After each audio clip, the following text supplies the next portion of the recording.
My name is Lena Marlowe, 25 years old. Airports always feel like choices. Like every person rolling a suitcase is walking toward the version of themselves that gets on a plane.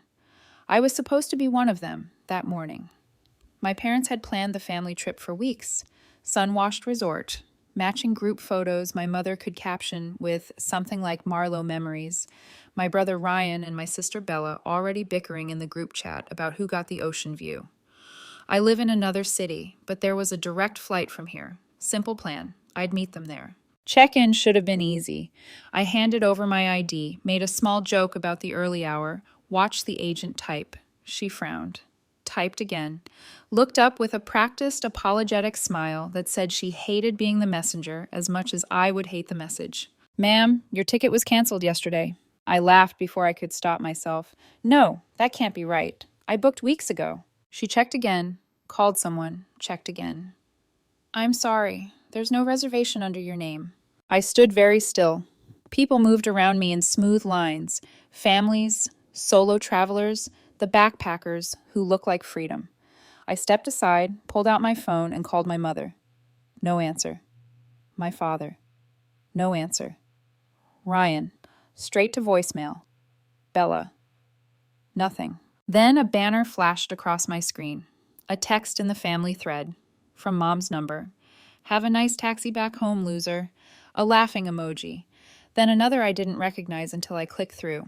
Sienna Hart, the woman who used to date my boyfriend Evan, chiming in with a LOL on my sister's vacation story below it. Something in me split. Not a scream, not a sob, just a clean, clinical sound only I could hear. For a full second, I was absurdly calm. Then the calm cooled into clarity. They'd planned it. They'd invited me, watched me ask for time off work, heard me mention packing, smiled into my face 3 days ago on a call, and canceled my ticket behind my back. Then they ignored my calls and sent that message like they were teenagers playing pranks, not parents playing God. I wasn't angry yet. Not the hot kind. I was counting. The airport lights hummed. Somewhere a child giggled, a sound I used to translate into hope. I opened a ride-hail app, typed in my address, and let the sliding doors spit me back into air that didn't pretend to be neutral. The cab ride home was quiet. My mind wasn't. I replayed every soft favor that had turned into a standing order. The temporary tuition help for Bella that had lasted 3 semesters. The deposits Ryan promised to reimburse after the wedding that evaporated into rehearsal dinners. The emergencies my parents dipped into my For Real Emergencies fund to patch. They had gotten so used to my yes that they believed it was part of my personality, like height or eye color. At home, I put my suitcase by the door and opened my laptop. Not rage, just arithmetic. My bank app pulsed open. Recurring transfer to Bella's tuition. Cancel. Automatic wedding contribution to Ryan. Pause, and then delete. Parents see emergency envelope. I'd named Bridge because I'd been naive enough to think bridges were temporary, locked behind a new password and moved out of sight. Then I sat on the couch and waited, not for an apology, for gravity. People who live off your oxygen only notice the air when it's gone. Day 1, nothing. They were busy posting panoramic shots of infinity pools and cabanas. My mother hashtagging family time like it didn't cost someone else's hours. Day 2, a boomerang of Bella's drink with a tiny umbrella. Sienna's username in the likes, along with Bella's caption, "Wish all 5 of us were here, but 4 is a vibe." 4. I was the subtraction dressed up as style. Day 3, a photo of my father on a jet ski. Old man still got it. And Ryan tagging a fancy restaurant with a bill he didn't pay. Day 5, the cracks. My phone buzzed with the sound people make when they remember bills are due. Bella, hey, can you send the tuition? It's due in a few days. She didn't ask if I could. She assumed I would. The entitlement fit her like a cardigan. I typed, ask mom and dad. 3 dots. Disappeared. 3 dots again. Bella, what? I'm not paying for it anymore. You'll have to come up with something else. Radio silence. I pictured her staring at the screen, then at the ocean, then at our mother. Recalibrating the story. Villain, victim, angle. Morning of day 6. A text from Ryan landed with the confidence of a man whose wedding spreadsheet labeled me covered. Ryan. Need to talk wedding budget. Let's meet this weekend. I'm not paying for anything. Figure it out, I wrote back. Ryan. What? I let his single words sit there like a foreclosed house. By the time their plane landed, I had learned a new thing about silence. If you don't rush in to fill it, it starts telling the truth all by itself. They must have turned their phones on at the gate because my screen erupted. Bella. OMG. Mom and Dad say they don't have the tuition. WTF is going on? Ryan.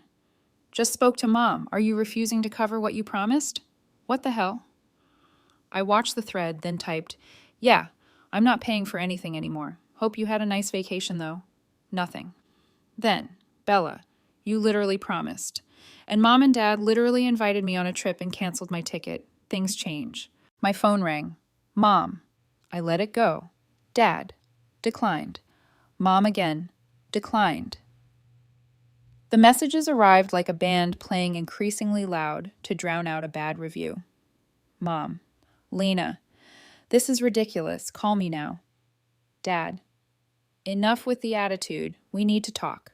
I made tea. The kettle's small scream matched the pitch of their texts.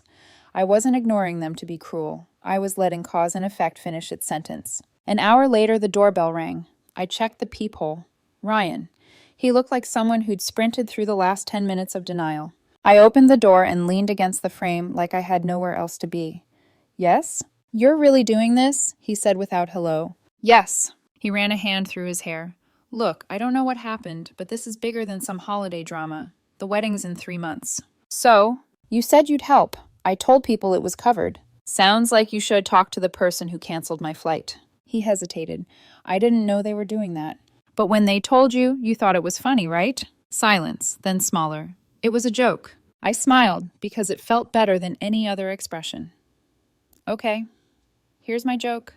I reached for the door. Take a taxi home, loser. And I closed it gently in his face.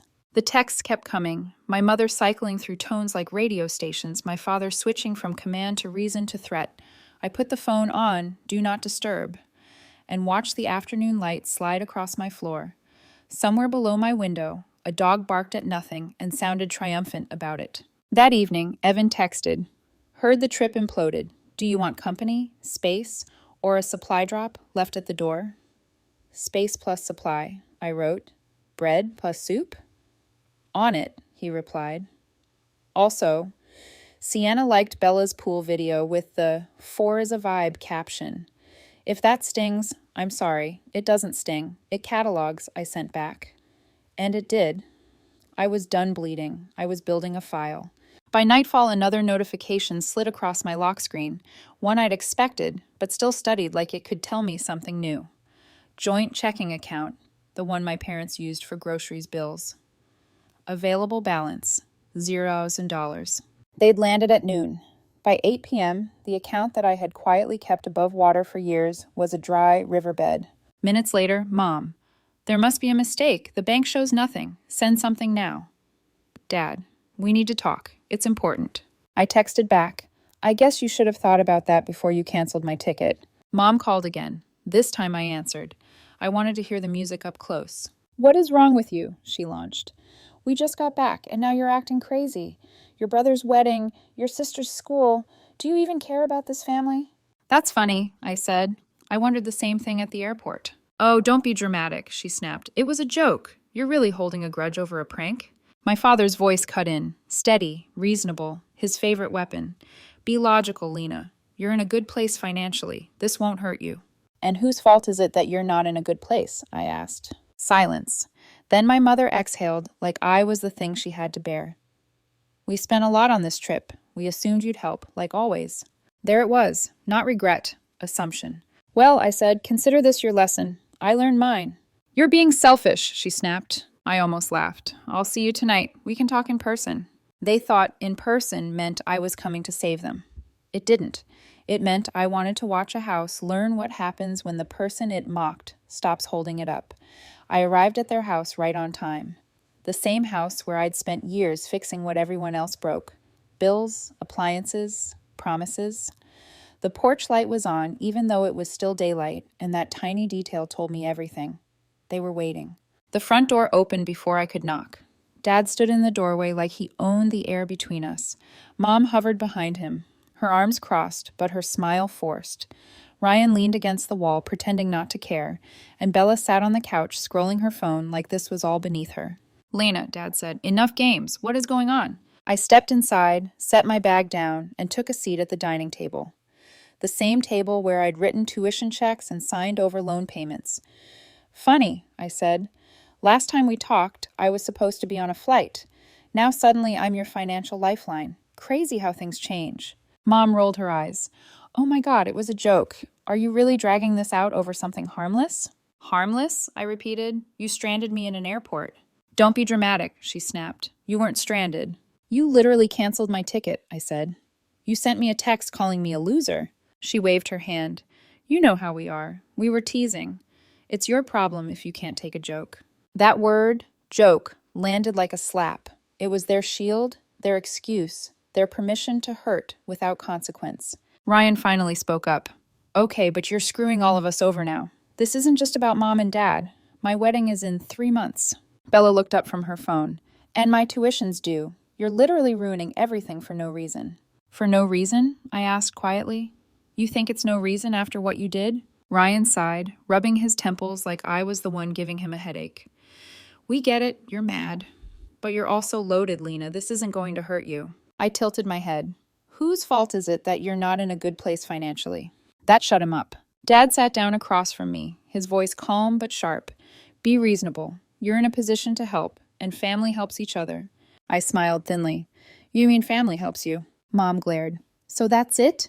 You're just abandoning your family? I laughed softly. No, Mom, you abandoned me first. I stood up. Enjoy figuring this out on your own. Dad's voice followed me. Lena, if you walk out that door, don't expect to be welcomed back. I paused, hand on the doorknob. Good, I said. That's the plan. I walked out. I expected them to call that night. Maybe Dad would send a long guilt text about family, or Mom would cry into the phone, but nothing came. A few weeks passed. I went to work, cooked dinners for one, learned what real quiet sounded like. For the first time in years, I wasn't budgeting for other people's chaos. Then one afternoon, my phone buzzed. Ryan. Hey, we were thinking maybe we should do a family trip, to clear the air. I stared at the message for a moment before replying. Who's paying for it? He hesitated. Well, we figured you could cover it since you're, doing well and all. I actually laughed out loud. You screwed me over on a vacation, and now you want me to pay for one? He tried again. This would be different. We'd include you this time. How generous, I muttered under my breath. In the background of the voice note he sent next, I heard Mom say, tell her we'll even let her pick the place. I shook my head. You guys are unbelievable. Ryan, so, you'll think about it? No, I replied, I won't. That was the moment I knew they hadn't learned a thing. They didn't want reconciliation. They wanted restoration. The same system where I paid, and they pretended it was love. So I answered their calls when I felt like it. I replied to their messages when it amused me, but I never paid for a thing. At first, they kept up the fake friendliness. Mom would text, how's work? Followed by, must be nice not to worry about money. Dad would send pictures of home repairs with captions like, wish I had your budget. Bella sent selfies with the twins, and hashtags like #family first. Ironically, right after begging for tuition again. The irony would have been funny if it weren't so predictable. Over time, their patience frayed. When I didn't cave, they stopped pretending. 3 months later, Ryan's wedding loomed. He called one evening in full panic mode. Okay, listen, he said the moment I picked up. I know you said you weren't helping, but I really need you, Lena. Please. If I don't get this money, we're screwed. I didn't interrupt. I let him ramble about deposits, deadlines, vendors threatening to cancel. When he finally stopped, I said, I thought you had it covered. Things happened. We're short. Mom and Dad can't help. I pretended to think. All right, I'll help. Oh my God, thank you, he said, relief spilling through the line. You don't know what this means. I smiled. Actually, I do. That's why I'm not helping. Silence. Then, you're joking. I learned from the best, I said, and hung up. 2 days later, my parents called together, a rare united front. Lena, we need to talk, Mom began, her voice sweet with manipulation. Oh, what's wrong? She sighed dramatically. Your brother's in trouble. He needs financial help for the wedding, and we don't have enough. This is serious. Oh, now it's an emergency, I said. Funny. You didn't seem too worried about emergencies when you left me stranded. Dad's tone sharpened. Don't be childish. You know what? I said, you're right. I should help. In fact, I'll cover the entire wedding. Mom gasped. Really? On one condition, she said quickly. You and Dad go to the wedding in a taxi. No car, no rentals, just a nice, long, humiliating taxi ride to the biggest event of the year, like the one I had to take home from the airport. The line went quiet. That's petty, Mom said finally. Yeah, I said, it is, but you started it. They refused, of course. Pride doesn't dissolve easily. And just like that, Ryan's lavish wedding transformed into a budget-friendly church ceremony with a backyard reception. I didn't attend, but I watched the photos pop up online. Forced smiles, wrinkled suits, and an empty champagne table. They called it intimate. I called it karma.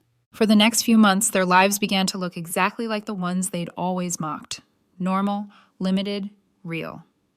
Mom complained about cutting back. Dad picked up weekend shifts.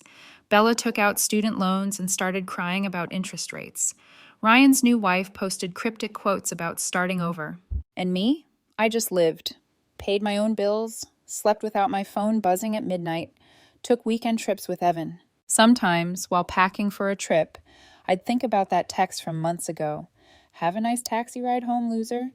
And I'd laugh, softly, because they were the ones who took the taxi ride after all. For a while, everything was silent. Not peaceful, just paused, like the space after an argument when no one wants to say they lost. But silence with my family was never permanent. It was the inhale before another manipulation. It started small. Mom, we've been talking and maybe we should take another family vacation. A fresh start. Everyone together this time. I stared at the message, almost impressed by her persistence. The woman could weaponize denial. Who's paying for it? I texted back. She replied instantly, we'll figure it out. Maybe you can book the flights and we'll cover food this time. I laughed so hard my phone slipped off the counter. You already had your trip, I wrote. Enjoy the memories. 5 minutes later, a message from Ryan came through. Ryan, we're serious this time. It'll be fun. Yeah, I replied. That's what you said last time before you canceled my ticket. No one answered after that. Weeks passed. Then Bella posted a photo on Instagram. Her and Mom on a day trip. Matching smiles and matching captions. Family is everything. I scrolled past it until I saw the comments. At the top, one name stood out. Sienna Hart, Evan's ex. The same woman who'd liked the post of their last trip when they left me behind. She'd written, beautiful as always, hope to meet up soon. It wasn't the comment itself. It was the tone, the familiarity, the implication that she wasn't just orbiting Evan anymore, she was circling my family. Later that night, I mentioned it to Evan over dinner. He frowned. Sienna and Bella follow each other? Apparently. She's been commenting on Mom's post, too. He sighed. She likes to insert herself into anything that gets her attention. Ignore it. But I couldn't, because it wasn't just attention, it was infiltration. My family had a new ally, and she was the kind who'd burn bridges just to light her own path. The next few weeks, the messages started again. Bella, tuition deadline is this week. Can you just front it until Mom's bonus hits? Ask Mom and Dad. Bella, they said you have more saved, and I plan to keep it that way. Mom, we've been thinking of hosting a dinner. Everyone wants to make things right. I didn't even dignify that one with a response. They wanted to make things right the same way arsonists want to admire the fire. Then came Ryan again. His text came in bursts, fast, desperate, unpunctuated. Ryan, please pick up. I know you're mad, but I really need you. It's not for me, it's for her. I didn't answer. An hour later, another, we lost the venue deposit, please. Just a small loan. I'll pay it back. That last line almost made me laugh out loud. Loan. From a man who'd never paid anything back in his life. I decided to play it differently this time. How much? Ryan, 10,000. I whistled softly. That's a lot. Ryan, please, Lena, I'll do anything. Anything? Ryan, yes. Okay, I wrote, I'll help. Ryan, oh my God, thank you. You have no idea what this means. Actually, I do, I typed. That's why I'm not helping. The typing bubbles appeared, then vanished. It was cruel. I knew that. But it was also balance. The same way a locked door is cruel to a burglar. 2 days later, my parents called me together again. Mom's tone had that desperate brightness of someone trying to disguise panic as concern. Your brother's wedding is in trouble, she began. He needs financial help. Dad added, and we don't have enough. You have to step in. Have to? I repeated. Lena, Mom said, exasperated. This is family. You can't just stand by while everything falls apart. Oh, I can, I said. But you know what?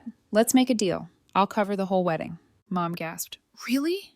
On one condition. What is it? You and Dad show up in a taxi. No chauffeur, no rental, no car service, just like I had to. The silence on the line stretched until it almost had weight. That's ridiculous, Dad said finally. Yeah, I said. So was your joke. They refused, of course. Pride's a luxury you can't buy back once it's gone. So the wedding shrank. The venue downgraded to a modest church hall. The catering turned from plated dinners to buffet trays. And the laughter in the photos online looked tighter than their suits. They called it simple. I called it poetic. By late spring, the cracks became fractures. Dad's job hours were cut. Mom's bonus never came. Bella's tuition bills piled up, and her captions about gratitude turned into memes about student debt. Even Ryan's marriage looked rocky, his wife posting vague quotes about betrayal disguised as loyalty. Meanwhile, I slept better than I had in years. I wasn't celebrating their pain. I was just finally not sponsoring it. Evan noticed the change first. You've been smiling in your sleep, he said one morning. I have? He nodded. You look lighter, like someone cut the strings off you. I smiled. Maybe they finally did. He kissed my forehead. Good, keep them off. But peace never lasts long when people are addicted to chaos. A week later, I woke up to my phone buzzing nonstop. A new Facebook post, Sienna heart tagging my sister. The caption read, "Some people will walk away from family and call it self-care. Real love doesn't quit when things get hard." Below it, a photo of Mom and Bella, arms wrapped around each other, fake smiles radiant under the caption, #family over everything. I felt that old heat rise in my chest for the first time in months. Then I noticed the comments. Ryan's wife, preach. Mom. Exactly. Some people forget who raised them. I stared at the screen, thumb hovering, then I put the phone down. I wasn't going to respond. I wasn't going to defend myself, because every time they dragged me into their chaos, they got attention. And attention was their currency. I wasn't spending mine anymore. 2 days later, Sienna posted a quote on her story. People who think boundaries make them strong forget that walls also keep love out. I rolled my eyes and sent it to Evan. She's officially lost subtlety. He replied, she's lost relevance, don't feed it. I didn't. But I made a folder on my phone that night and titled it Receipts, Screenshots, Texts, Dates, Proof. Not to post, to remember. Because someday, when guilt tried to rewrite history, I wanted the evidence of who they really were. And I wanted to remember who I'd finally become, someone who could walk away and not turn back. By summer, the quiet felt different. It wasn't the shaky calm of waiting for another blow. It was earned silence, the kind that fills the corners of a life you finally own. My phone stopped buzzing. No guilt trips, no accidental calls, no last-minute requests disguised as emergencies, just stillness. But stillness never sits right with people who feed on noise. It started with a letter. A real one, handwritten, folded neatly, slipped through my mail slot like a ghost. The handwriting was familiar, tight, set, controlled, trying to look composed. Mom's. Lena, you proved your point. We get it. But we're still family. Your sister is struggling. Your brother's wife left him, and your father isn't well. We're not asking for money, just a visit. Can't we go back to how things were? I read it twice, maybe 3 times. Then I folded it again and placed it under a candle on my counter. I didn't burn it. I didn't frame it. I just let it sit there, waited, quiet, forgotten. Because there was no going back. Not to how things were. Not to being the walking apology they depended on. A few weeks later, I heard about Ryan's separation from a friend of a friend. Apparently his wife had finally snapped. I married a man, not a child, she'd told someone. I'm tired of living off his sister's ghost. Bella dropped out of her program halfway through the semester. Too many loans, not enough lectures. Dad's business lost its biggest client. Mom started selling jewelry online. The entire family was unraveling, thread by thread, and for the first time, I didn't feel guilty. I felt distance, not coldness, just distance, the healthy kind. Evan and I had moved in together by then. He'd bring home flowers that didn't need apologies attached. I'd make us dinner without worrying about whose crisis it was interrupting. Our life was small, but it was ours. One night, we were sitting on the balcony watching rain smear the city lights. Evan turned to me. Do you ever think about forgiving them? I thought about it. Sometimes, I admitted, but then I remember they never said sorry. They just said they were struggling. He nodded. Struggling isn't the same as changing. Exactly. A month later, Bella texted, the first message in almost 6 months. Bella, I'm sorry for everything. I was stupid. I miss you. I stared at the screen for a long time. Then I typed back, I hope you're doing okay. It wasn't forgiveness, it was closure. She replied once more, Mom wants to see you. Tell her I wish her peace, I wrote, and left it at that. That weekend, Evan and I took a drive out of the city.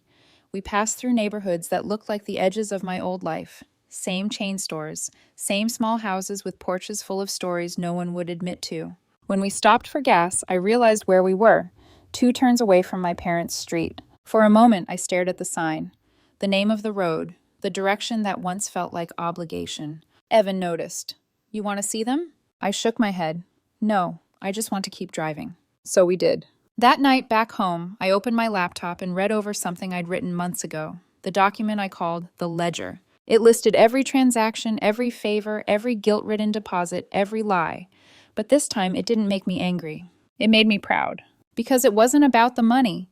It was proof that I had finally stopped paying for other people's comfort with my own peace. I scrolled to the bottom and added one final line. Debt settled, interest no longer due. Then I closed the file for good. A few days later, I got a message from Sienna. Yes, that Sienna. The ex-girlfriend who had lingered like an echo in Evan's past and my family's gossip. It was short. Just wanted to say I admire how strong you are. Bella told me everything. I'm sorry for what you went through. It should have irritated me, but it didn't. Instead, I felt a strange relief. Maybe she wasn't trying to stir drama this time. Maybe she finally realized whose side she was on. Or maybe it didn't matter anymore. Because for the first time, I didn't care what narrative anyone else was telling. I knew mine. Now, my mornings look like this. A cup of coffee I don't have to share. Sunlight hitting the plants I actually remember to water. Evan humming softly in the kitchen. The sound of a life built on choice, not duty. Sometimes I walk past the mirror and barely recognize myself. Not because I look different, but because I finally look free. Last week, I drove through my parents' part of town again. The house looked smaller, the shutters chipped, the lawn untended. A for sale sign leaned against the fence, half fallen. I didn't stop. I didn't slow down. I just glanced once in the rearview mirror and kept driving. And for the first time in my life, I didn't feel like I was leaving them behind. I felt like I'd already left a long time ago. People always say forgiveness is freedom. Maybe they're right, but so is distance. So is silence. So is living a life that no one else gets to hold hostage. Later that night, I sat at my desk and wrote something on a sticky note. I stuck it to my mirror, right above my reflection. I was never the problem. I was the solution they took for granted. And when I saw my own smile, I realized something. Peace isn't loud. It doesn't announce itself. It just arrives one quiet morning and refuses to leave.